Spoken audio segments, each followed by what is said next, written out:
Assalamualaikum warahmatullahi wabarakatuh.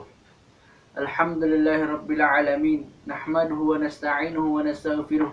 Wa na'udzu billahi min sururi anfusina wa min sayyiati a'malina. May yahdihillahu fala mudilla lahu wa may yudlilhu fala hadiyalah.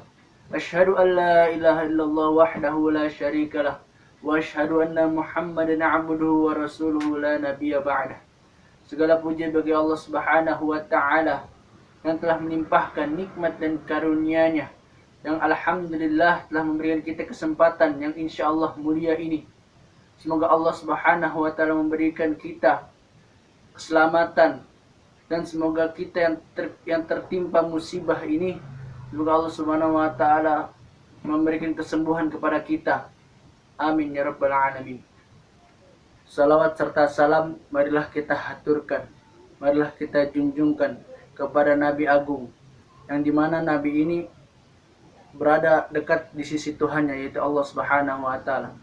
Dan ketika kita mengingat nama beliau sallallahu alaihi wasallam, kita dijanjikan akan diberikan syafaatnya di yaumil qiyamah nanti, yaitu Nabi besar, Nabi Agung Muhammad sallallahu alaihi wasallam.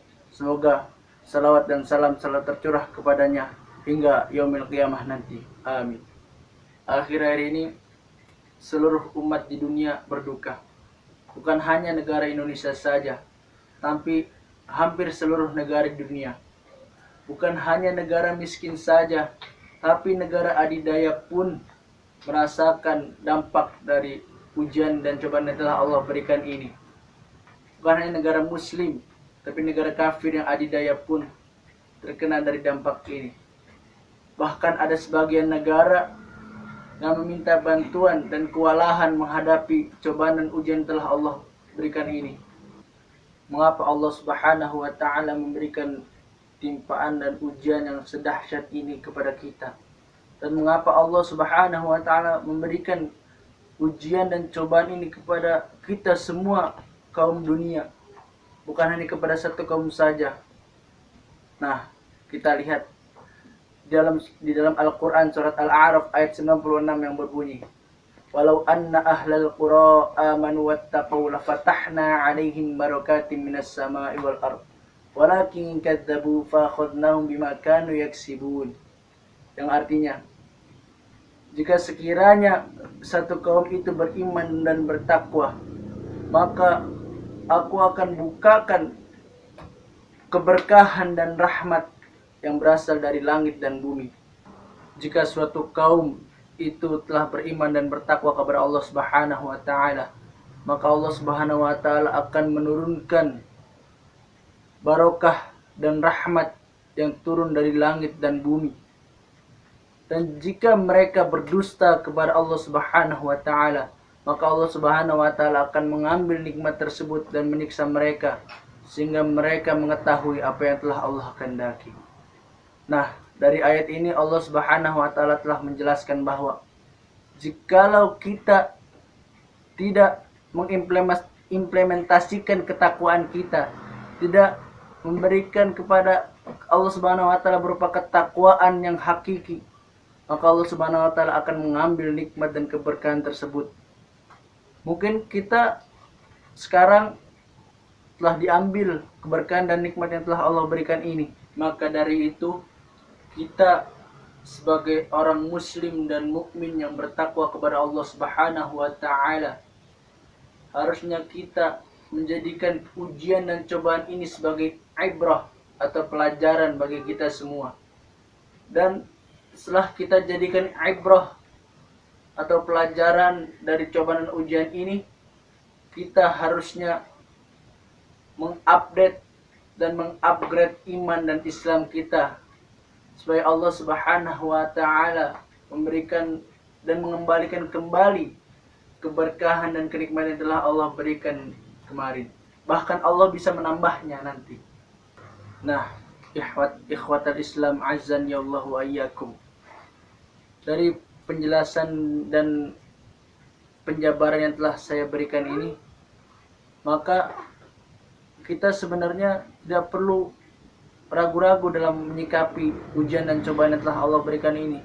Walaupun ujian dan cobaan yang telah Allah berikan ini lebih dahsyat daripada cobaan-cobaan yang telah Allah berikan kemarin, harusnya kita bisa lebih kuat lagi untuk menghadapi ujian dan cobaan ini. Bahkan Allah Subhanahu wa taala sudah memberikan penjelasan di dalam Al-Qur'annya, di dalam kitabnya, bagaimana sikap kita dalam menghadapi ujian dan cobaan ini. Karena bukan hanya ujian dan cobaan ini saja, Allah Subhanahu wa taala telah memberikan ujian dan cobaan ini seakan-akan ujian dan cobaan ini terasa kecil bagi kita mungkin. Seakan-akan ujian dan cobaan yang telah Allah berikan ini pada saat ini seakan-akan biasa-biasa saja. Karena Allah Subhanahu wa taala telah memberikan banyak ujian dan cobaan yang telah kita lalui pada masa yang lampau. Contoh saja, ujian banyak hutang, ujian marah-marah dengan istri, dan ujian yang lain yang alhamdulillah telah kita lalui dengan tangan dan kepala yang dingin. Maka dari itu, untuk menghadapi ujian dan cobaan yang telah Allah berikan pada saat ini, janganlah kita dengan rasa tergesa-gesa. Cobalah kita lewati ujian dan cobaan ini dengan rasa dan hati serta pikiran yang dingin juga. Karena Allah Subhanahu wa taala telah memberikan sikap kita dalam menghadapi ujian dan cobaan yang telah Allah berikan ini. Di dalam surat Al-Baqarah ayat 156, yang dimana Allah Subhanahu wa taala berfirman, "Ista'id billah alladzina idza asabathum musibah qalu inna lillahi wa inna ilaihi raji'un." Dan ketika kita didatangkan suatu musibah oleh Allah Subhanahu wa taala, maka janganlah kita merendah atau berputus asa. Maka jadikanlah musibah ini kita kembalikan lagi kepada Allah Subhanahu wa taala. Karena sesungguhnya musibah ini hanyalah datang kepada Allah Subhanahu wa taala dan kembali hanya kepada Allah Subhanahu wa taala. Nah, di sini Allah Subhanahu wa taala telah menjelaskan bahwa bagaimana sikap kita sebagai seorang mukmin dan muslim untuk menghadapi ujian dan cobaan yang telah Allah berikan ini. Dan janganlah kita mengadukan ujian dan cobaan yang telah Allah berikan ini hanya kepada selain Allah Subhanahu wa taala. Apalagi kalian adukan ujian dan cobaan ini kepada makhluk, kepada dukun, kepada pejabat. Mungkin pejabatlah diberikan kita amanah kepada mereka sebagai masyarakatnya dan untuk bisa mengayomi kita. Akan tetapi mereka juga manusia, mereka juga mempunyai dosa. Mereka bisa berdosa kapan dia bisa berdosa. Nah, janganlah kalian berpikir dan beranggapan bahwa Allah Subhanahu wa taala itu tidak mengabulkan doa kita atau tidak mengijabah doa kita. Mengapa Allah Subhanahu wa taala selalu mau memperlambat doa-doa kita? Nah, itulah Allah Subhanahu wa taala yang paling spesial, yang maha kasih dan mengasihi setiap makhluknya. Mungkin saja dengan adanya Allah Subhanahu wa taala memperlakukan kita seperti itu, Allah Subhanahu wa taala membuat kita semakin merenungkan mengapa kita tidak dijabah doa-doa kita. Mengapa Allah Subhanahu wa taala tidak mengabulkan seluruh doa-doa kita. Mungkin saja Allah Subhanahu wa taala ingin semakin dekat kepada makhluknya itu yang sedang berdoa kepada Allah Subhanahu wa taala. Atau mungkin adab-adab kita sebagai seorang muslim, bagaimana cara kita untuk berdoa kepada Allah Subhanahu wa taala. Nah, setelah Allah Subhanahu wa taala mengintrospeksi diri kita dan kemudian kita juga sudah bertawakal kepada Allah Subhanahu wa taala, setelah itu kita selalu berharap saja semoga Allah Subhanahu wa taala mengabulkan doa kita, mengabulkan segala apa yang telah kita minta kepada Allah Subhanahu wa taala. Dan janganlah kita berputus asa serta kufur nikmat kepada Allah Subhanahu wa taala.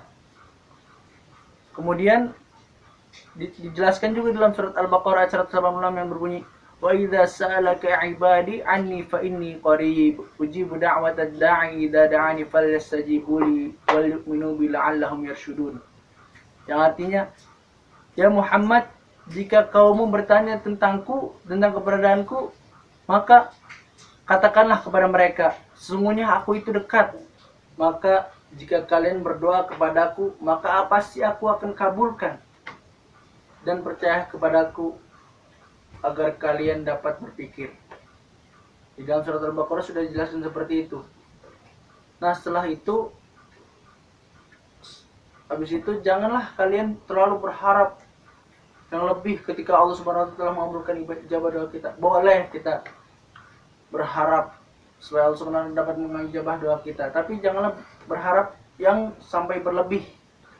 Karena Allah Subhanahu wa taala juga mempunyai urusan yang lain dan sesuatu yang lebih penting dari urusan kita. Taatilah apa yang diperintahkan oleh pemerintah. Maka dari itu janganlah kalian membangkang atau tidak mendengarkan apa yang dikatakan oleh pemerintah. Jika pemerintah berkata bahwa harus social distancing, maka harus melakukan itu, melakukan sesuatu kegiatan itu. Karena itu bisa jadi memberikan kemaslahatan kepada kita sebagai rakyatnya, memberikan kepada kita menjauhkan kepada kita suatu mudarat daripada virus itu. Dan telah Allah jelaskan dalam surat An-Nisa ayat 86 yang berbunyi, Ya ayyuhalladzina amanu athi'allaha wa athi'ar rasula wa ulil amri minkum. Yang artinya, wahai orang-orang yang beriman, taatilah Allah, taatilah Rasul, dan pemimpin dari golongan-golongan kalian. Maka dari itu, taatilah pemimpin kalian. Kan pemimpin kita juga memberikan peraturan yang baik kepada kita, yang memberikan kemaslahatan kepada kita. Jikalau mereka memberikan kemudaratan, maka kita bisa jauhkan mereka. Tetapi pada saat ini mereka memberikan manfaat dan kemaslahatan bagi kita sebagai masyarakatnya. Maka dari itu, janganlah kalian membangkang dan tidak mematuhi aturan apa yang telah ditetapkan oleh pemerintah. Sekian dari saya, semoga bermanfaat bagi kalian semua. Semoga Allah Subhanahu wa taala menerima dan mengampuni segala dosa kita dan mengijabah seluruh doa-doa kita. Sekian, wassalamualaikum warahmatullahi taala wabarakatuh.